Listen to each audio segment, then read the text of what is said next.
Hi mga baby love! Kumusta kayong lahat? Pumunta lang tayo sa Play Store, tapos i-type natin PICSART. Ito yung logo nasa tabi ng Play Store. Tapos, i-type mo lang yan sa Play Store. Once na-type mo na, lalabas na download. Tapos, i-download mo na. So, since na-download mo na, tara, mag-edit na tayo. Pindutin natin tong PICSART. Wait lang natin habang naglo-loading siya. Tapos, ang susunod naman ay itong plus sign. Pindutin natin yan. Tapos, i-click natin itong nasa taas. Tapos, ang gagamitin ko ngayon ay neon purple. So,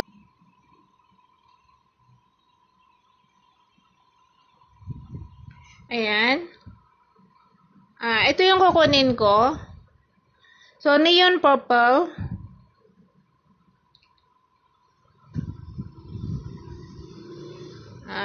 Tapos, click natin yung arrow dun sa taas. I-save natin.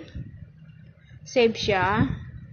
Then, ngayon naman, kukuha tayo ng background. Click ulit natin itong plus sign. All photos. Click background. Tapos, click natin yung white background. Tapos, kunin na natin yung picture kanina. Add photo. Ay, ano ba yan?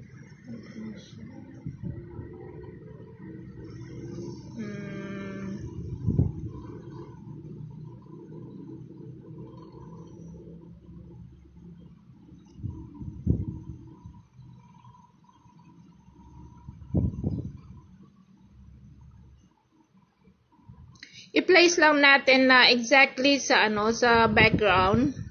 Tapos check. Delete na. Try natin yung kuha tayo ng picture natin ngayon.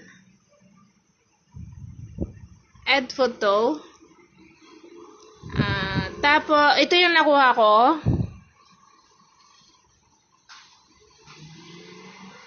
Saan na? Add photo siya.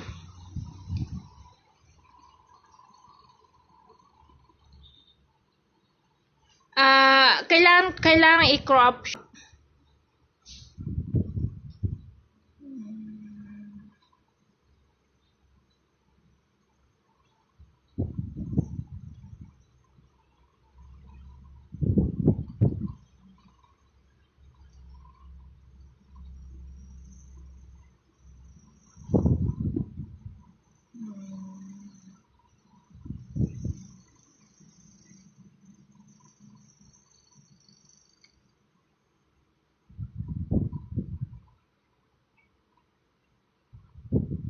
Cut out natin siya. Outline yung gagamitin ko. May upuan kasi dyan sa likod ko, kaya hindi ko pwedeng gamitin yung person. So, kailangan ko pang mag-erase o kaya tinanggal ko na lang.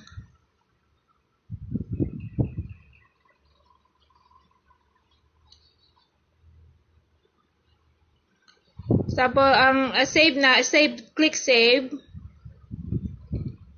Ayan. I-place lang natin na exactly sa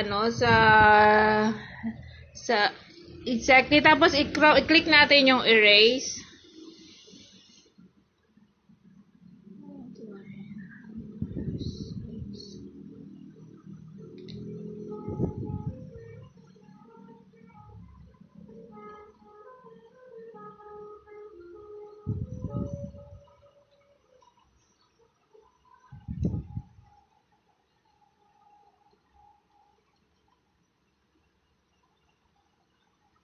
Yan, okay na siya, di ba?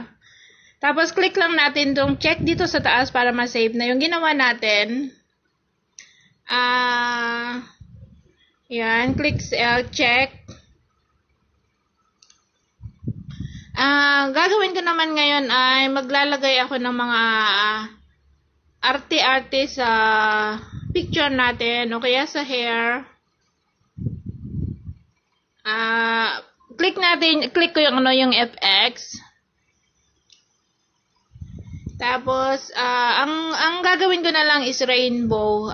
Pipiliin ko yung rainbow, yan. I-click natin ng 2 beses, tapos, yung size naman, pipili tayo. So, sa akin, yung pinili ko is 50, 59, or 50, ayan. So, around 50 something. Ayan. So, nag-blend na yung kulay ng hair tsaka kulay ng mga triangle, diba? So, since okay na siya, try ulit natin FX pa.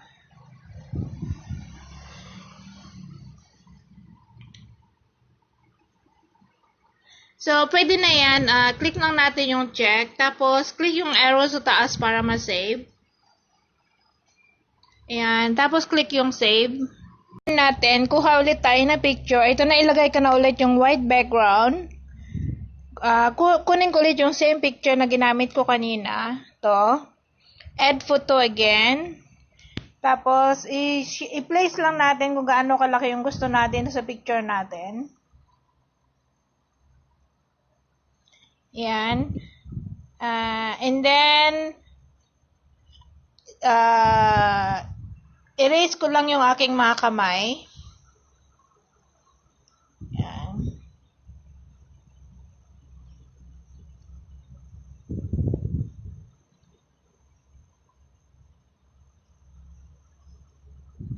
And then, save. Click ulit yung nasa taas. Check natin ulit yung nasa taas. Na-edit ko na itong picture na ito kanina. So, ngayon maglalagay ako ng sticker.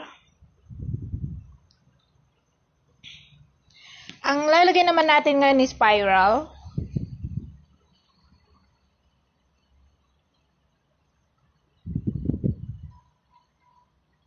Spiral neon.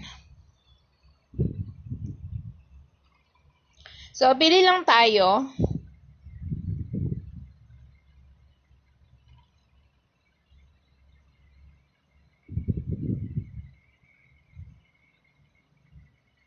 Ito yung piliin ko yan.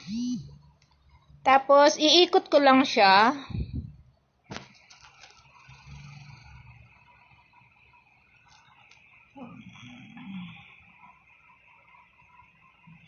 I-place lang natin kung paano natin siya gustong i-shape or mag-look sa picture natin.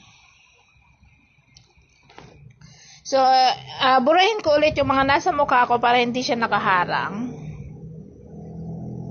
Yan.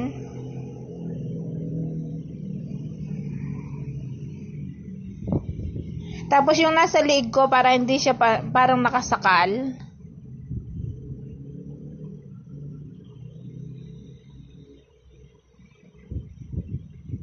Yan, okay na siya. So, ngayon, i-click ko yung check. Kung gusto naman natin lagyan ng mga design sa mga background, pwede natin siyang lagyan. Yan. Tapos, punta ulit tayo sa sticker. Ano nga bang gusto nating gustong ilagay? Yan. Para maganda yung butterfly. So, i-type natin butterfly.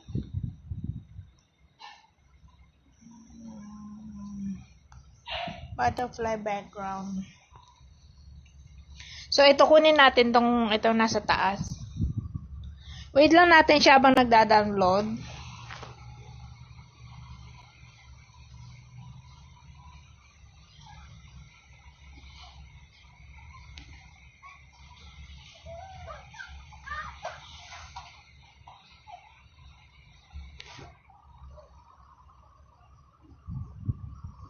So, ayan, okay na siya. So, i-click ko lang dito sa taas. I-click ko yung check. Ayan, pwede na siya. Tapos, click natin yung arrow nasa taas ulit para ma-save natin yung ating picture. Ayan, save lang. Click yung save. Click yung done. Yan, pero yun, nakasave na siya. Nasa done na siya. Kung gusto natin siya makita, click lang natin yan, tapos all photo. Ayan, makikita natin, nandito na yung ginawa ko. Ayan na siya, di ba? So, yun, ganun lang ka-easy mag-edit sa PICSART. At free siya. Ayan, thank you for watching, and stay blessed, mga beloved. Ayan, thank you.